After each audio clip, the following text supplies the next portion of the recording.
इस आदमी को आप जरा देखिए, इनका जिस्म तो थोड़ा ढीला है लेकिन पेट जरा बाहर है। तो हम लोग कहते हैं कि इनके पेट में हलाल कम है, हराम ज्यादा। ध्यान दीजिएगा, बहुत खूबसूरत मुताला आपकी खिदमत में लेकर के आ रहा हूं।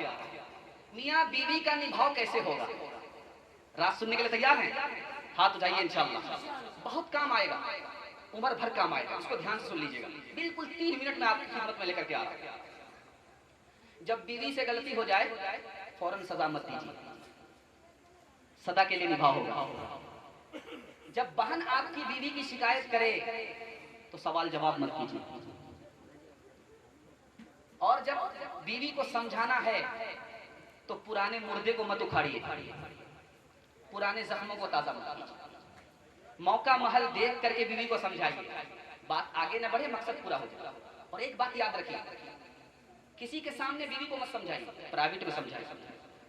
दूसरे के सामने बीवी को जलील मत कीजिए, निभाव हमेशा रहेगा। और एक खास बात आपको बताने के लिए जा रहा हूं, बच्चों के सामने मियाँ बीवी झगड़ा मत कीजिएगा, भूल से हाथ जोड़ करके कहा। जब छोटे छोटे बच्चे घर में रहें, मियाँ बीवी झगड़ा मत कीजिएगा। ये बच्चे मशीन है, छपाई की मशीन है, इसके दिमाग में सब कुछ थपता। ये बच्चे माँ को भी निगाह से गिरा देंगे, बाप को भी निगाह से गिरा देंगे। जब बच्चे घर में ना हो तो कबड्डी खेलना है, फुटबॉल खेलना है, जो खेलना खेलते हैं। एक खास बात आपको बताने के लिए चाहूं, अब एक घर में माँ बाप भी है, बहू भी है और शौहर भी है, निभाव नहीं हो रहा तो क्या करना चाहिए? जब एक साथ निभाव ना हो तो अलग होकर के निभाव कीजिए।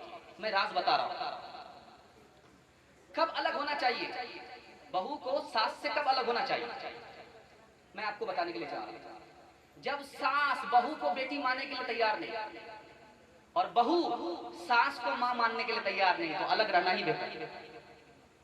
सास बहू एक साथ है, रोज का झगड़ा होता है, सास भी जल्दी से बूढ़ी हो जाएगी झगड़े की वजह से, और बहू भी जल्दी से बूढ़ी हो जाएगी झगड़े की वजह से। भलाई इसी में अलग हो जाएगी।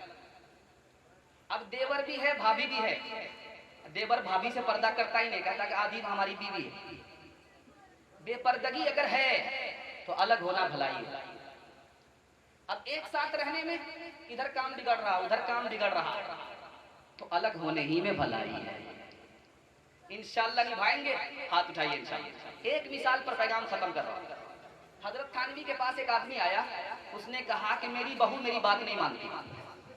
हजरत थानवी ने कहा, थानवी से कहा मेरी जो बहू है मेरी बात नहीं मानती। तो हजरत थानवी ने कितना प्यारा जवाब दिया, ध्यान से सुनिएगा। ससुर आया है हजरत थानवी के पास, बहू की शिकायत लेकर के आया है और क्या कहता है कि कोई तावीज दीजिए, मेरी बहू मेरी बात नहीं मानती है। तो हजरत ने कहा कि सबसे बड़ा तावीज ये है कि बहू को उसके शौहर के साथ अलग मकान में रख दो, इससे बड़ा कोई तावीज नहीं। जो देखा न सुना है वो हुआ करता है, अब तो बेपर का परिंदा भी उड़ा करता है। गालियां कोई दुआ कोई दिया करता है, अपना हर शख्स का किरदार हुआ करता है। अपने घर में भी सुकून से नहीं रह पाता मैं, अपने घर में भी सुकून से नहीं रह पाता मैं। रोज घर में मेरे तूफान उठा करता है, रोज घर में मेरे तूफान उठा करता है। अपने घर में भी सुकून से नहीं रह पाता मैं,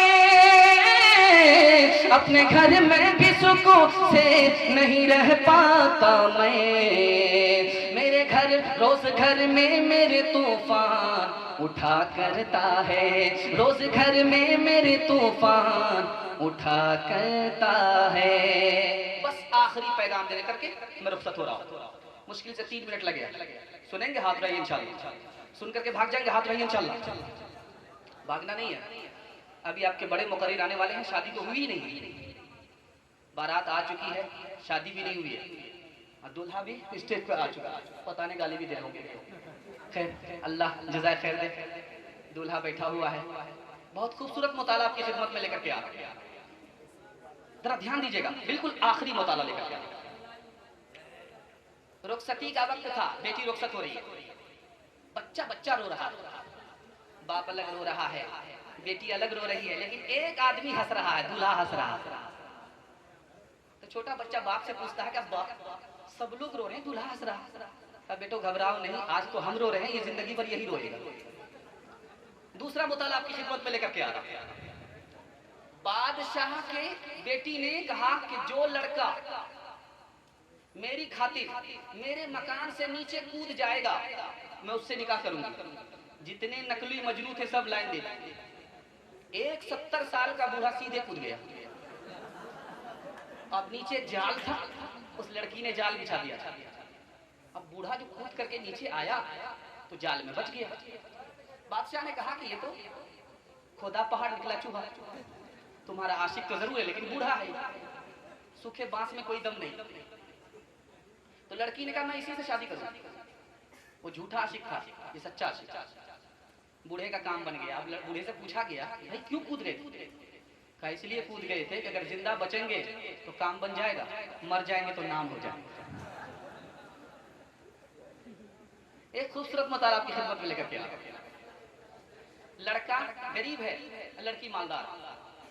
खुद से चला गया उसके दरबार कि मुझे अपनी बेटी से शादी करा। तो सोचा कि गरीब का दिल तोड़ना भी अच्छा नहीं, सांप भी मर जाए लाठी भी ना टूटे। तो कहा ऐसा करो, ये जो मेरा पोखर है इसमें जो पानी है इस पानी को दूध से भर दो, तुम्हारा निकाह हमारी बेटी से हो जाए। सोचा कि सीता को 9 मन तेल नहीं जुटेगा, कहाँ से राधा नाचेगी। वो किसी बूढ़े के पास आए। बूढ़े ने कहा कि बिल्कुल आसान है, चुटकी में तुम्हारा निकाह हो जाए।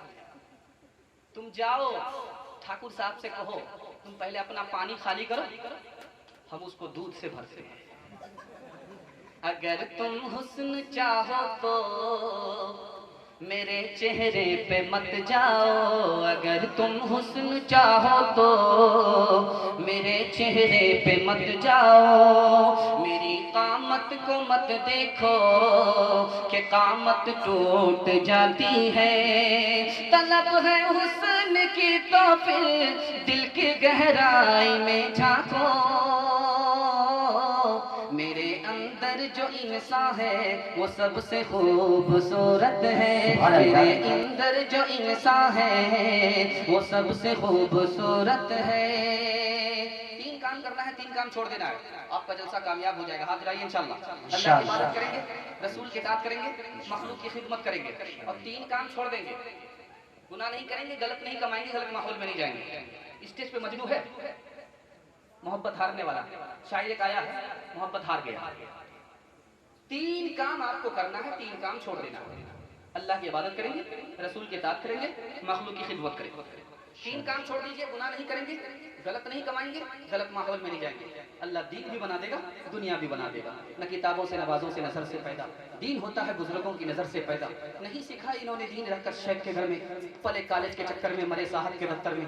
ठेके के चक्कर में तो रोटी भी गई उसी मजनू के लिए। ठेके के चक्कर में तो रोटी भी गई, बड़ी शय की ताक में थे तो छोटी भी गई। न मानी बात वाइस की, फिर पतलून के चक्कर में लंगोटी भी गई। वाखिर दावाना अल्हम्दुलिल्लाह।